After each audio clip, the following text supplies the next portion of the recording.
الذي يصلي عليكم وملائكته ليخرجكم من الظلمات إلى النور. پیچھے ایک محترمہ نے سوال کیا تھا درمیان میں کہ اگر شادی کے معاملات میں آپ دیکھتے ہیں کہ بڑی خرافات چل رہی ہیں اور times you don't want to participate in such an activity جہاں پہ آپ کو پتہ ہوتا ہے کہ ریلیجن کی 10-15-20 آرڈرس کی بیک وقت پامالی اور وائلیشن ہو رہی ہوتی، تو اگر نہیں جاتے تو لوگ ناراض ہوتے ہیں. ہمارے ایک دوست تھے بڑے بزرگ، اللہ تعالیٰ ان کو درجات بلند رکھے ان کے مزید. ان کا بڑا اچھا خوبصورت طریقہ ہوا کرتا تھا کہ وہ جب کسی کی یہاں سے شادی کی بارات وغیرہ کی نکاح کی انویٹیشن ان کو آیا کرتی تھی تو وہ مس نہیں کیا کرتے تھے، لیکن ان کا اٹینڈنس کا طریقہ کار بڑا خوبصورت تھا. I saw him, we attended so many marriages together. تو وہ ڈاکٹر صاحب جو تھے، ڈاکٹر نذیر الحق ان کا نام تھا، ہم ان کو لالا جی کہا کرتے تھے. تو لالا جی نے جانا اور وائف کے ساتھ جانا، اور پیرنٹس جو ہیں لڑکے لڑکی کے ان کو فوراً جو انہوں نے گفٹ ساتھ لے کے آئے ہوتے تھے، رسم جو انہوں نے پوری کرنی ہوتی تھی، وہ انہوں نے فوراً کو ہینڈ اوور کرنا اور انہوں نے اس کے بعد فوراً غائب ہو جانا. And he would not miss any out of them. ان کا اپنا معاملہ تھا. ہاں ایک چیز کا ہمیں خیال رکھنا چاہیے، یہ ان کا طریقہ کار بڑا اچھا تھا کہ وہ ناراض بھی کسی کو نہیں کرتے تھے، اٹینڈنس بھی لگا دیتے تھے، لیکن اس خرافات کے اندر شریک بھی نہیں ہوا کرتے تھے. کچھ معاملات میں ہمیں رکھنا چاہیے دعاؤں کا خیال کہ کوئی لوگوں کے کچھ حقوق ہوتے ہیں انسانوں کے دوسرے انسانوں کے اوپر، جو نبی صلی اللہ علیہ وسلم نے بار بار ہمیں یاد کرائے ہیں، لکھوائے ہیں، پڑھائے ہیں. اور وہ کیا ہے؟ جب کوئی مسلمان آپ کو کھانے کی دعوت دے تو لازماً شریک ہوں.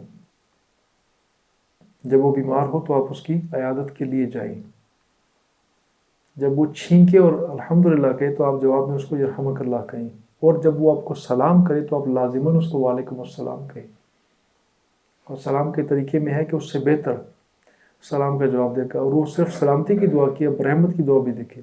اگر اس نے رحمت کی دعا بھی کی ہے، سلام بھی کیا، السلام علیکم ورحمۃ اللہ کا ہے، تو آپ اس کے جواب میں السلام علیکم ورحمۃ اللہ کہیں، ساتھ برکت کی دعا بھی دیں، السلام علیکم ورحمۃ اللہ وبرکاتہ. تو سلام کرنے والوں کو بھی جو بہت زیادہ ریلیجس ہوئے تھے ان کو خیال رکھنا چاہیے کہ تینوں جملے آپ نہ بولیں، کوئی ایک آدھ اس غریب کے لیے بھی چھوڑ دیں تو کہ وہ بھی تھوڑا سا سنت کے مطابق چل سکے، تھوڑا سا اسپیس اس کو بھی دے دیں. تو یہ سلام کا جواب دینا یہ مسلمان کا دوسرے مسلمان پر حق ہے. جو وہ چھین کے الحمدللہ کہے، موت کے قریب ہو کے واپس آتے ہیں الحمدللہ کہتے ہیں، آپ یرحمک اللہ کہیں اس کو. مرد کو یرحمک اللہ، خاتون کو یرحمک اللہ. وہ بیمار ہو جائے، آپ کو خبر ملے تو لازماً عیادت کے لیے لازماً جائیں. تھوڑا سا ٹائم گزاریں، تنگ نہ کریں اس کو، گھر میں روٹی کھا کے واپس نہ آئیں برائے مہربانی. اکثر لوگ بیمار پڑ جائے تو اس کو لالے پڑتے ہیں مہمانوں کے. ایک مخلوق آ رہی ہوتی جن کے لیے آپ نے کھانا بنانا ہے ابھی، کیونکہ لوگ اس چیز کو وائلیٹ کر رہے ہوتے ہیں. بجائے اس کے کہ اس کے گھر والوں کو جا کے کھلائیں، خود جا کے پالتی مار کے بیٹھ جاتے ہیں کہ ان کو کھانے کی فکر میں لگے ہوں گے. اور یہی وائلیشن ہوتی ہے. چوتھا حق کیا تھا؟ جب فوت ہو جائے تو اس کے جنازے میں لازمی شریک ہو. جنازے میں شریک ہو، شروع سے شریک ہو، آخر تک جائیں، کوشش کریں اس کو چھوڑیں نہ، اور کھانا کھانے کی بجائے کھانا کھلا کے آئیں. حضرت سعد بن معاذ کا انتقال ہوا، سعد بن معاذ کا، تو نبی اکرم صلی اللہ علیہ وسلم نے کیا فرمایا کہ سعد بن معاذ کے گھر کھانا بھجواؤ، اس کے اہل ویال کے لیے کھانا بھجواؤ. یہ نبی صلی اللہ علیہ وسلم کا طریقہ تھا کہ جب کوئی فوت ہو جاتے ہیں تو اس کے بوجھ میں کمی کریں، اس کی تکلیف میں کمی کریں، اس کا خیال رکھیں. ایسا نہ کریں جیسے ہمارے یہاں پچھلے دنوں ہوا ہے کہ محترم کے دادی کا انتقال ہوا، اور ان کے انتقال کے 1 سال کے بعد اس بکاری خاندان نے، آپ سب نے سنا ہوگا نیوز میں آیا تھا، بکاری خاندان میں 1,40,00,000 کا کھانا کھلایا. 140 لاکھ، 1,40,00,000 کا کھانا کھلایا. یہ کھانا نہیں ہوتا ہے، کچھ اور ہوتا ہے. پھر مال مفت دل بحران. تو کھانے میں شریک ہوں، اس کی تیمارداری میں شریک ہوں. وہ فوت ہو جائے تو اس کے جنازے میں شامل ہوں. جنازے کا میں آپ سے تذکرہ کر دوں، یہ بہت امپورٹنٹ چیز ہے، ہمیں اس کا اندازہ نہیں ہوتا. اس سیرت کی سیریز کے اندر آپ کو اندازہ ہو بھی جائے گا. میں آپ کو پہلے سے کوشن بھی کر دوں، میں ایک فلو میں تاریخی واقعات آپ کو بیان نہیں کروں گا. وہ ان جنرل، ان ٹوٹیلٹی وہ تاریخی واقعات سارے چل رہے ہوں گے. نبی صلی اللہ علیہ وسلم کی حیات کو کیلنڈر کے حساب سے ہم چلا رہے ہیں، لیکن بیسک فوکس میرا ان واقعات کے اوپر، ان کو یاد کرانے پہ نہیں ہوگا، بلکہ ان کے ساتھ ساتھ جو ہمارے عملی زندگی میں کرنے والے کام ہیں، جو کسی بھی ریفرنس میں اس پرٹیکولر ٹاپک اور سب ٹاپک میں، مضمون میں اور ذیلی مضمون میں نکلتے ہیں، ہم اس کا تذکرہ انتہائی ڈیٹیل کے ساتھ کریں گے. اس واقعے کا تذکرہ بہت مختصراً کریں گے. This is what we will follow all the time. اسی کو میں فالو کرنے کی کوشش کر رہا ہوں. جنازے کا تذکرہ، جنازے کے بہت زیادہ اجر ہے. اگر کوئی شخص کسی کے جنازے پہ جائے اور جنازے پہ کھڑا رہے اور جنازے میں شامل ہو جائے تو اس کو ایک قرات کا نبی صلی اللہ علیہ وسلم کے فرمان کے مطابق اس کو اللہ تعالیٰ اجر دیتا ہے. اور وہ پوچھا گیا کہ قرات کیا ہوتا ہے؟ What is 1 carat? قرات از اے کیرٹ. انہوں نے بتایا یہ جو دین میں جو ایک قرات لکھا جاتا ہے اس کا مطلب ہے یہ احد پہاڑ سے بھی زیادہ بڑا اجر اس کا ہوتا ہے. اس کا والیوم احد کے پہاڑ سے، احد کا پہاڑ اچھا خاصا وہ کلومیٹرز میں ہے، چھوٹا موٹا پہاڑ نہیں ہے وہ، اگر کہیں دیکھنے کا آپ کو موقع ملے تو احد پہاڑ سے زیادہ ہے. اور فرمایا کہ جو دفن ہونے تک بھی انتظار کر لے، جنازے کے فوراً بعد غائب نہ ہو جائے، انتظار کر لے، تو اس کے لیے ڈبل ریوارڈ ہے 2 قرات کا. دس از دا ریوارڈ. جسٹ جنازے میں شامل ہونا اور اس کے بعد اس کے دفن ہونے تک، قبر پہ مٹی پڑنے تک اس کا انتظار کرنا. یہ خواتین کو ہمارے یہاں موقع کم ملتا ہے انفارچونیٹلی، مردوں کو زیادہ ملتا ہے. اپنے بچوں کو بتائیں اور اس میں اس اجر میں شامل ہو جائیں. نبی صلی اللہ علیہ وسلم کا ایک فرمان ہے جو کہ اشرف علی تھانوی صاحب نے نقل کیا، وہاں سے اس کا مزید ریفرنس آپ دیکھ سکتے ہیں، جس میں جنازے کے فضائل کے تذکرے میں کہا گیا کہ جو شخص کسی کے جنازے میں شامل ہو، جنازے سے پہلے اس کے نہلانے میں شامل ہو اور نہلاتے ہوئے اس کو کوئی اس کا عیب نظر آئے تو اس کا تذکرہ لوگوں کو نہ کرے کہ چہرہ ایسا تھا یا فلاں ایسا تھا، خاموشی رکھے. اور اس کے بعد اس کو کفن پہنانے میں شامل ہو، اس کے بعد اس کو جنازہ کو کندھا دینے میں شامل ہو، اور اس کے بعد جنازہ پڑھنے یا پڑھانے میں شامل ہو، اور پھر اس کو دفنانے میں، اس کے بعد مٹی ڈالنے میں بھی شامل ہو جائے، تو یہ شخص اس عمل کی وجہ سے ایسا ہے جیسے آج اپنے ماں کی پیٹ سے نکلا ہے. اتنا اجر ہے. اس کا مطلب کیا ہے؟ اٹس واشڈ، اس کے سارے گناہوں کو معاف کر دیا جاتا ہے.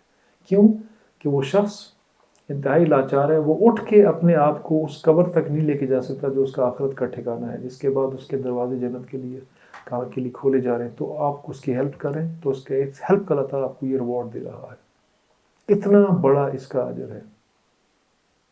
نہلانے میں شامل ہونا جس کا لوگوں کو پتہ ہی نہیں ہوتا، کہ بالکل سمپل نہلانے کا طریقہ ہے، بالکل سمپل. جس طرح ایک زندہ بندہ نہاتا ہے اسی طرح مرا ہوا بندہ نہاتا ہے. وہ ادھر نہا رہا ہوتا ہے، ادھر آپ نہلا رہے ہوتے ہیں. That's it. کوئی سائنس نہیں ہے اس کے اندر، نو سائنس ایٹ آل.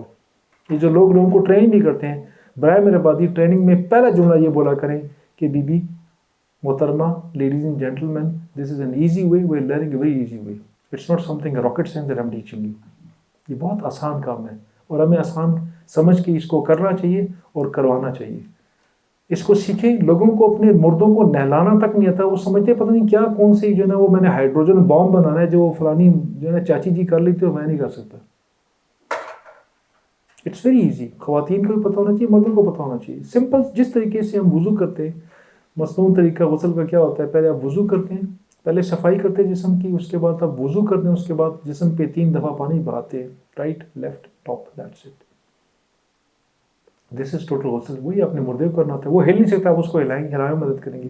وہ پانی نہیں ڈال سکتا، آپ نے پانی ڈالنا اس کے اوپر. اور اس کے اوپر کوئی ہارڈ اینڈ فاسٹ پرنسپل بھی نہیں ہے کہ نبی صلی اللہ علیہ وسلم نے کوئی ڈنڈا رکھ کے لوگوں کو کہا کہ ایسے نہلانا، اس کے رائٹ لیفٹ نہیں ہونا. ایسا کچھ بھی نہیں ہے.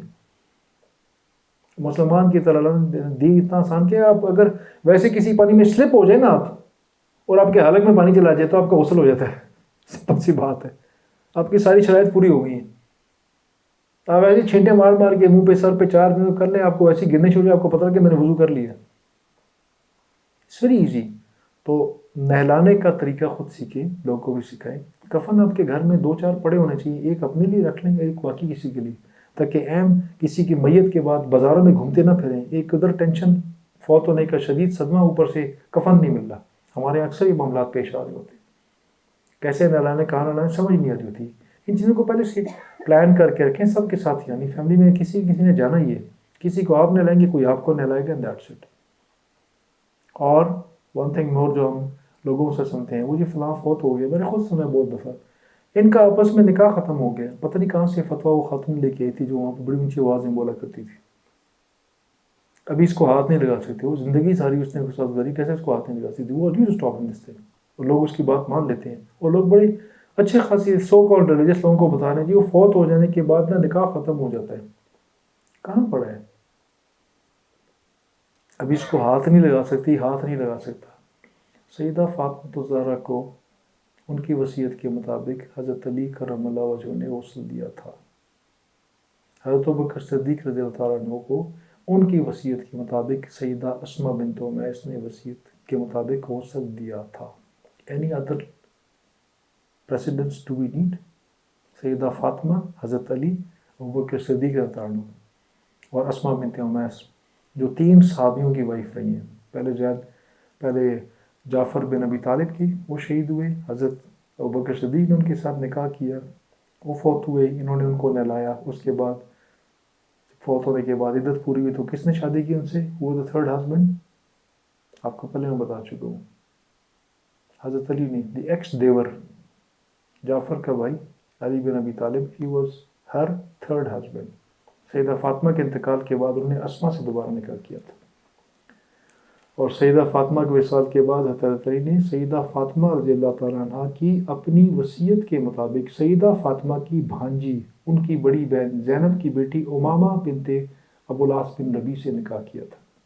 یہ تفصیلی انشاءاللہ کوشش کروں گا کہ درمیان میں تذکرہ ہو تو کوئی ریلیشن آپ کے سامنے رکھنے کی کوشش کروں گا، تاکہ ہمیں پتہ لگے کہ نبی صلی اللہ علیہ وسلم کی سنت کے مطابق نکاح طلاق کے معاملات کیا تھے، اور میت اور زندگی کی پیدائش کے معاملات کیا تھے، ان کی سنتیں کیا تھیں۔ تو نہلانے کا حق جو ہے خاتون کا سب سے زیادہ ہے، خاتون کا شوہر کو سب سے زیادہ ہے، سب سے زیادہ اس کا جو فرینکنس ہے شوہر کے ساتھ ہے، باقی کسی کے ساتھ نہیں ہے۔ شوہر کی سب سے زیادہ فرینکنس خاتون کے ساتھ ہے، ماں باپ اور بچوں کے ساتھ بھی نہیں ہے، ان کے ساتھ، اس خاتون کے ساتھ ہوتی ہے۔ تو وہ کیسے ایک دوسرے کے لیے حرام حلال ہو سکتے ہیں؟ اس چیز کا ذہن میں رکھنا چاہیے، جو لوگوں کو بتایا کریں کہ خواہ مخواہ لوگوں کو فتوے نہ دیا کریں۔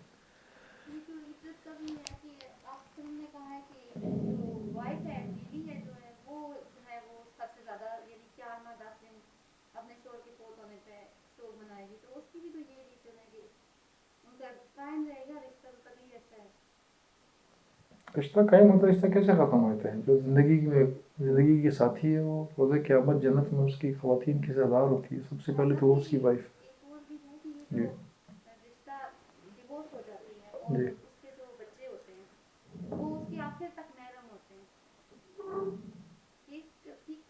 کیسے؟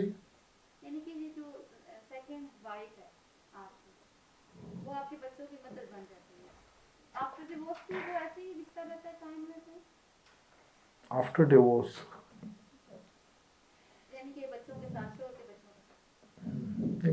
میں آپ کے سوال کو سمجھ نہیں سکا، لیٹ می ٹاک اگین اس کے بعد۔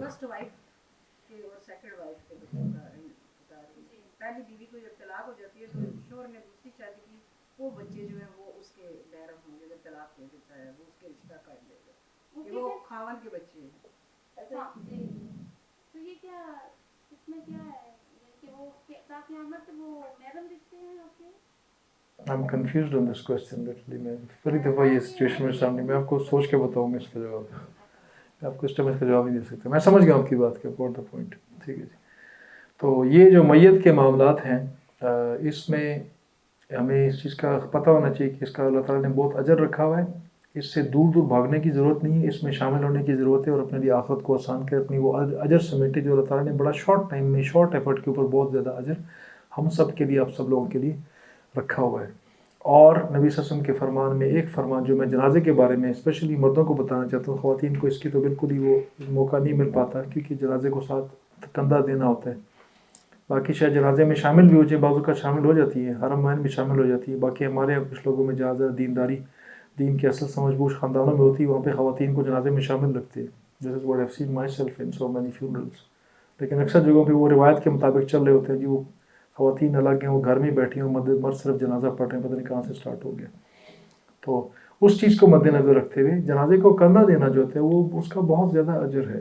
حدیث کے اندر ہے، جو شخص کسی مسلمان کے جنازے کو ایسے کندھا دے کہ ہر چار پائی پہ اٹھا کے لے جاتے ہیں، ہر پائے 4 پائے ہوتے ہیں، چھوٹی سی 4 پائی کہلاتی ہے، ہر پائے کو ایک مرتبہ پکڑ کے، یعنی تبدیل کرتے ہیں جیسے لوگ تبدیل کرتے ہیں، وہ سنت کی وجہ سے ہر پائے کو آپ نے ایک مرتبہ پکڑا اور اس طرح سے آپ نے جنازے کو کندھا کیا، تو اس کا اجر اللہ تعالیٰ نے یہ بیان کیا، نبی صلی اللہ علیہ وسلم نے اپنی زبان مبارک سے یہ بیان کیا کہ اللہ تعالیٰ اس کے 40 کبیرہ گناہوں کو معاف فرما دیتا ہے۔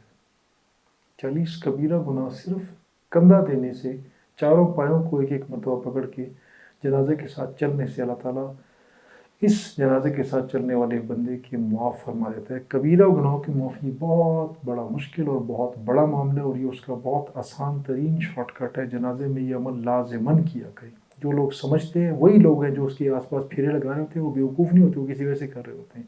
And this is the reason. چائے ڈی لیجیے، باقی اس کو ریزیوم کرتے ہیں انشاءاللہ جی۔ السلام علیکم۔